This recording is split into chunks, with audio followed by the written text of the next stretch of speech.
Hi everyone, nice seeing you again, and thank you for joining us. We are going to be talking today about a very important topic, not just today, but in general and always in the beauty industry. And that is the topic of salon hygiene and infection control. I know that all of you are doing a great job and have implemented all kinds of great strategies to limit the spread of infections in your salon and incorporating all the guidelines you receive from your local health authority with respect to salon sanitation and salon hygiene. I thought it would be a good opportunity to just review some of the concepts because we can honestly never know too much about this specific topic. And what we're going to do today is divide the discussion into three sections. First of all, we're just going to be reviewing some of the terminology as it relates to infection control. Secondly, we're going to see how those things come into play in the salon environment and specifically at the manicure station. And thirdly, we will talk a little bit more about how things might change going forward in the steps that we might have to implement as we are trying to open up our salons in the future. One thing that is really important to remember is that infection control and infection prevention strategies differ from different public health authorities. So something that might be totally required in a salon in Canada might be very different from something that is totally required in a salon in the Netherlands. However, some of the basic principles hold true no matter where you live, and those are the things that we will be focusing on. I encourage you to contact your local health authority and ask them for their input in this matter so that your salon can meet all the criteria that is necessary in your specific region. We'll start off with a general review of some of the terminology as it relates to salon hygiene. The first one I want to talk about is infection control and what it actually means. Well, infection control is the steps we are taking in our environment to reduce or limit the spread of microbes. What are microbes? Microbes are bacteria, viruses, fungi, those things that are sitting on surfaces and are basically making them contaminated. And infection control refers to all the things we can do to decontaminate surfaces or the implements that we are using. The first level of disinfection is sanitation, which is essentially cleaning. And cleaning is something we do all the time. We do it around our houses. We are wiping down countertops and doorknobs and, cleaning washrooms. And those are all things accomplished by sanitation. Sanitation typically involves washing of things. So soap and water, hand washing with soap and water is a form of sanitation.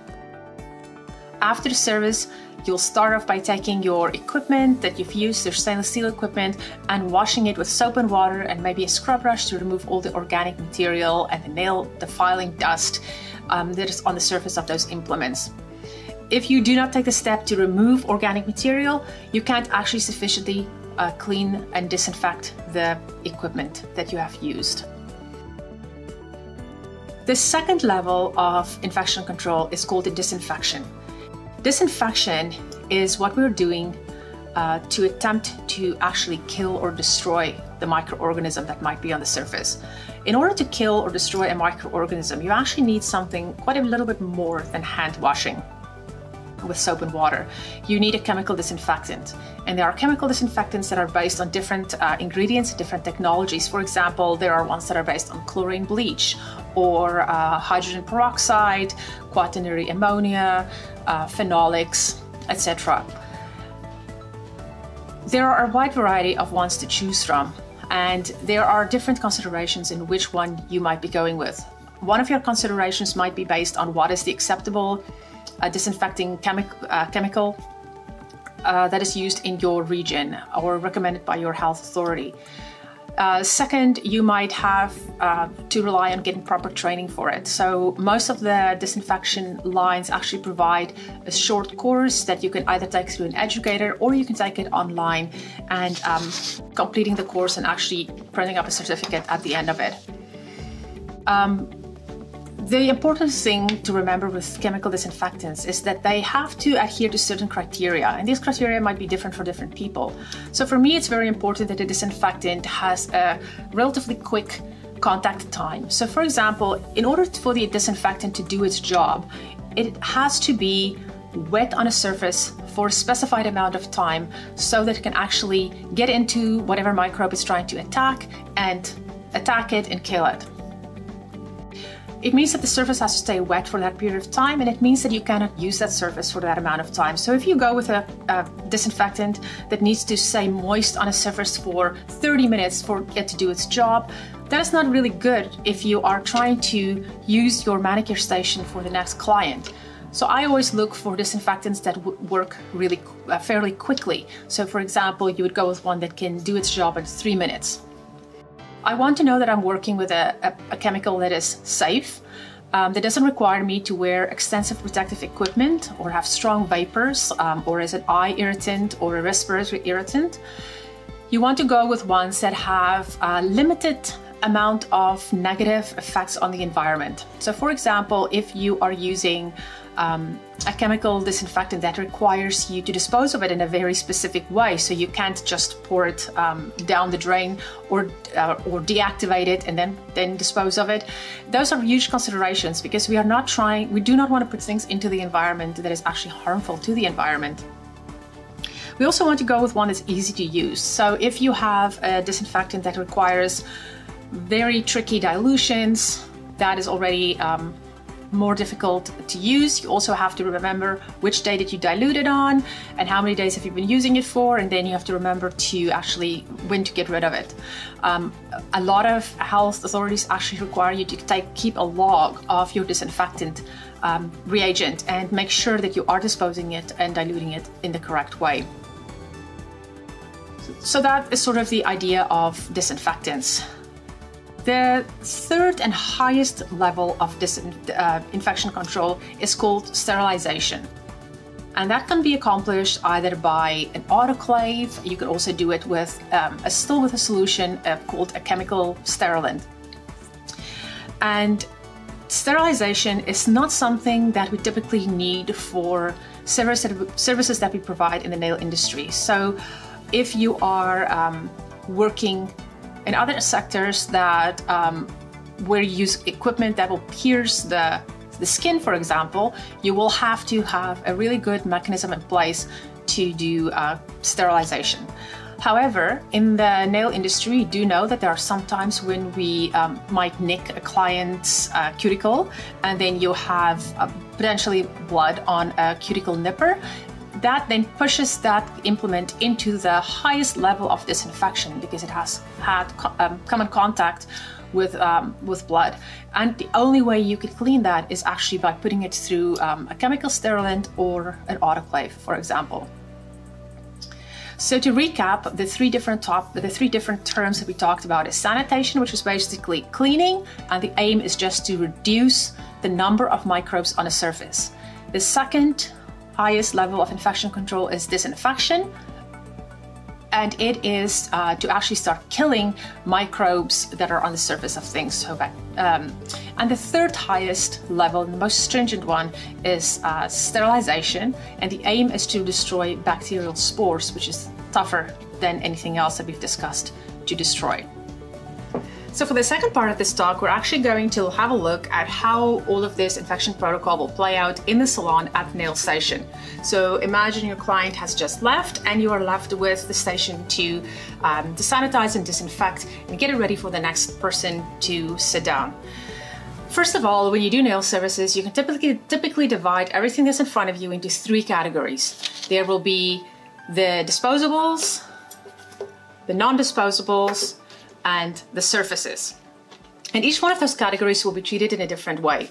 First of all, what qualifies as a disposable? Well, anything that is porous and it will absorb water cannot be fully cleaned, because you could never really immerse this in a solution and expect the solution to get inside a nail file or a buffer and clean it up appropriately. So anything that is a disposable or a porous item, we will either give these to the client to use at home, or they will go into the wastebasket. Same time, we can get rid of any paper towel, nail wipe, orange wood sticks and dispose of them. Next up are the stainless steel implements that you've used. The first step to disinfection of these kinds of implements would be washing or sanitation. So we have to get rid of all the nail dust and the organic matter, the dead pieces of skin that's stuck onto this implements, and we do that by washing them in soap and water and a scrub brush and make sure they're completely clean. If they are not completely clean, the disinfecting solution cannot do its job. You have to have it completely clean before it goes into the sanitizing jar. So this actually works really great, very easy to use. The size of the implements that we're using makes it perfect. So my implements can go into the glass jar, and you will add the chemical disinfectant to the jar.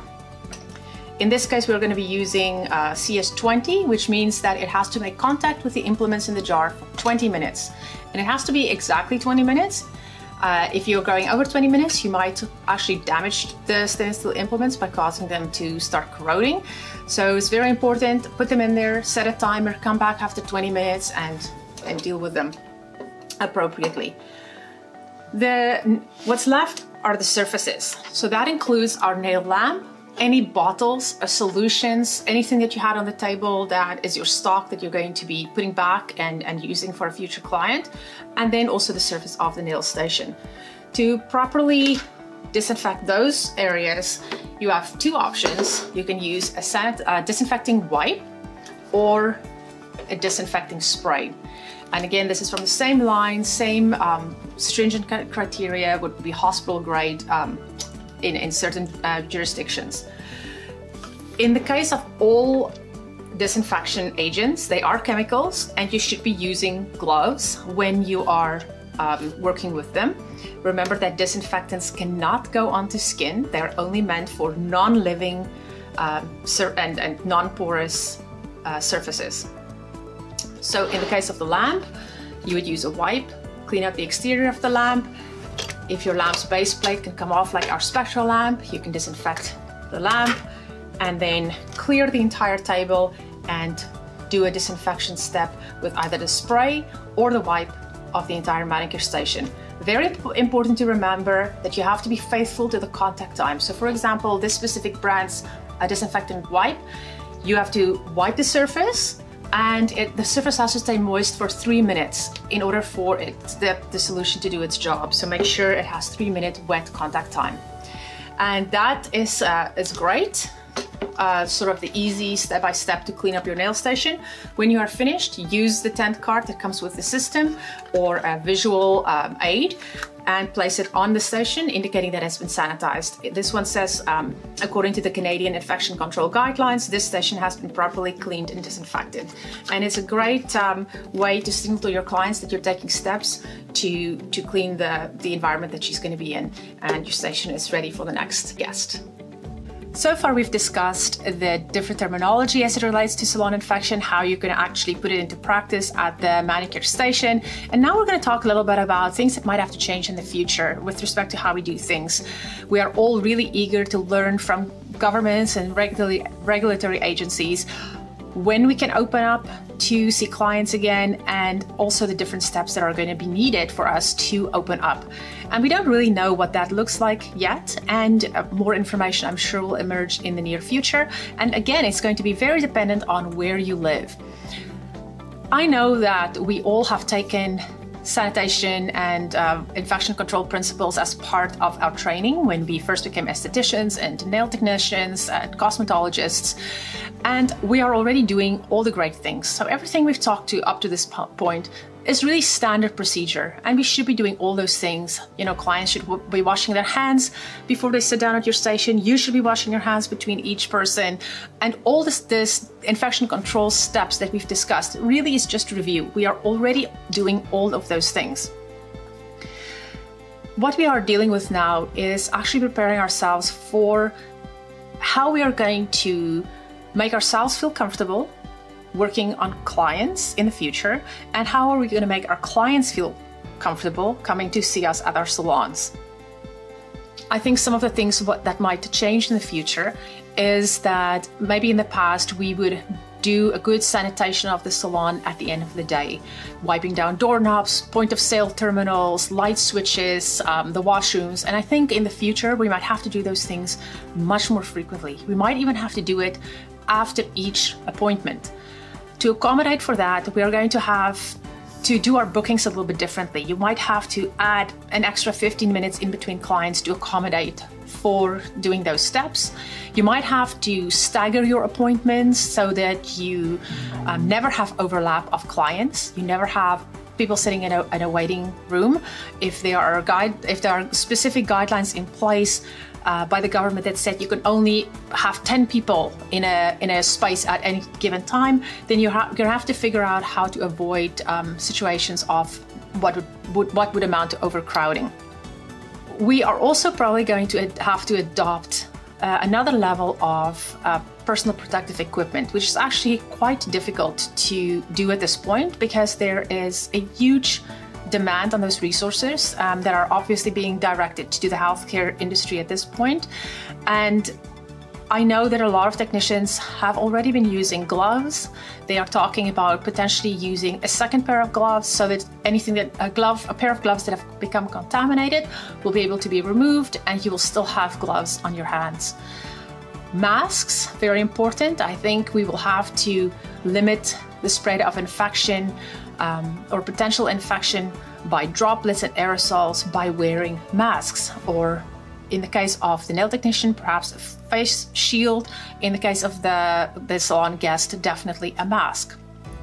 And then I can imagine that we will have to adopt a certain level of aseptic procedure and preventing cross-contamination of surfaces and products and so forth. So I can see that in the future we might have to have a very minimalistic sort of nail station where you know that everything that was on your desk will have to be put through an infection control process to clean it up afterwards, so that you probably will only have on the station the things that you're going to be needing for that specific service. So this has sort of been an overview of infection control. It is a huge topic. It's a topic that, with respect to how we implement changes, will have to be addressed constantly, and we'll see a lot of changes in the future. But I hope that I've provided you with some background information and some review information that you will find useful, and that you will be able to accommodate or incorporate into your salon, and to give yourself some level of peace of mind, and also to give your salon guests some peace of mind. Thank you for watching, and I hope to see you again soon.